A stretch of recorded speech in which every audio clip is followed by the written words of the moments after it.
we cannot possibly allow inflation to become a runaway train. Bad for growth and bad for people. Bad especially for poor people. Well, the risk with that is that inflation is a little bit like the genie out of the bottle. If we, when we are in a world in which inflation is 2% a year, we can forget about inflation. By and large, we don't pay a lot of attention to how individual prices are changing, etc. In a world where you're close to 10%, you can't do that. Inflation in the euro area is far too high. It has reached double digits in October for the first time since the start of the monetary union. And with inflation likely to remain high for an extended period, we need to monitor the evolution of inflation expectations very carefully. Price pressures remain evident across a broad range of goods and services. Russia's war against Ukraine has boosted prices for energy and food and has contributed to upward pressure on inflation. We are taking forceful steps to moderate demand so that it comes into better alignment with supply. Our overarching focus is using our tools to bring inflation back down to our 2% goal and to keep longer-term inflation expectations well anchored. Britain is in the middle of stagflation, rocketing inflation and negative growth, for the first time that probably most of us in this room can remember. Now, we know how to fight inflation, right? And we know how to fight recession, but we don't really know how to fight them together.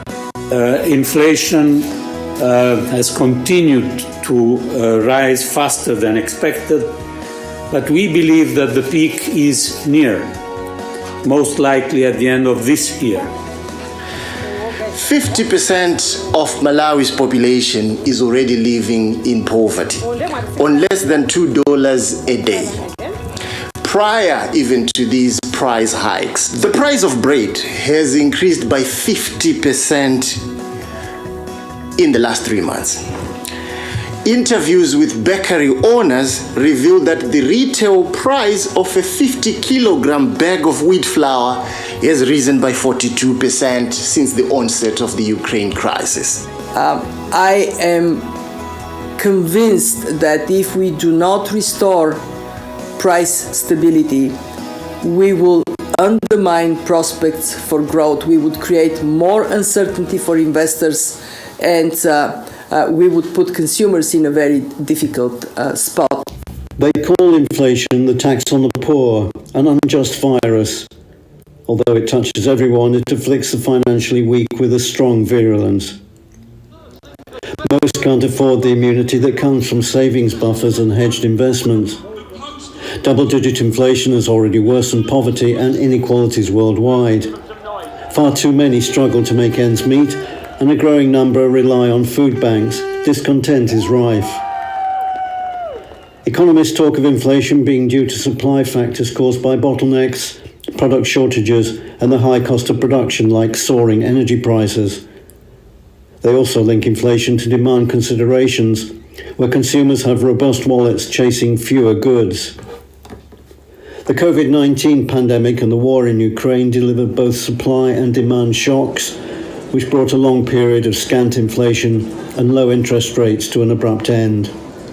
After COVID struck, governments and central banks were able to keep locked-down businesses and households afloat with trillions of dollars of support. This lifeline helped workers to stay out of dole queues, stop businesses from going broke, and house prices from crashing. Economists argue that preventing a financial collapse was more important, even though it led to a serious supply and demand imbalance. And as lockdowns ended, all that stimulus money overwhelmed the world's trading system. Goods and services delivery had been comatose for nearly a year, and it would take some time for factories that had been idled to be revived to meet demand. Staff shortages arose as many reviewed their occupation options, and companies accelerated digitization and mechanization of operations, requiring fewer, better skilled workforces. After Russia invaded Ukraine in February and Western sanctions were imposed on major oil and gas exporters, this combined to send fuel prices yet higher.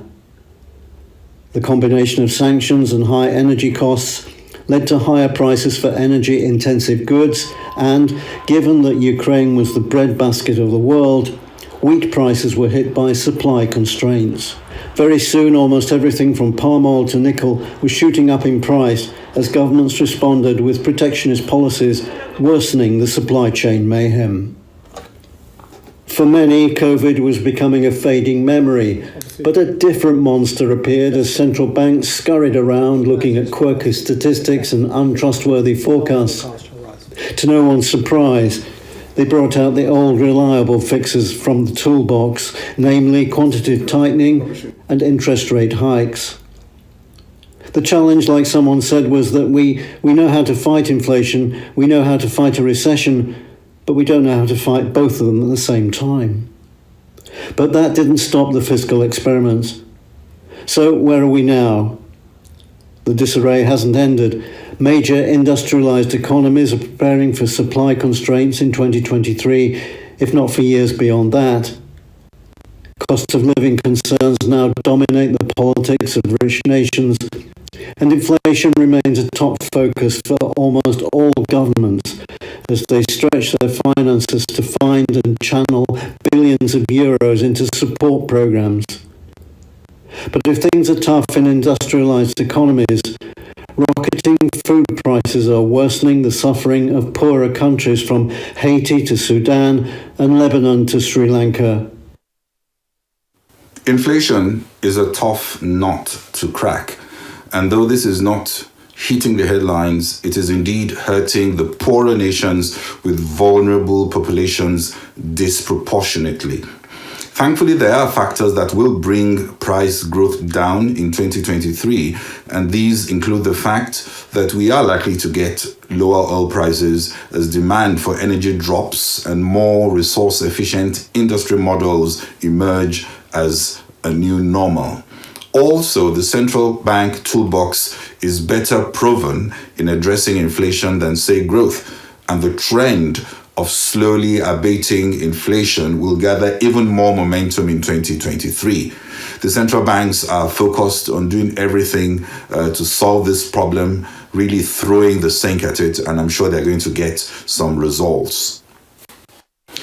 We are also likely to see more fiscal tightening as major economies mop excess liquidity and raise taxes more aggressively on the wealthy, potentially suffocating demand pool inflation.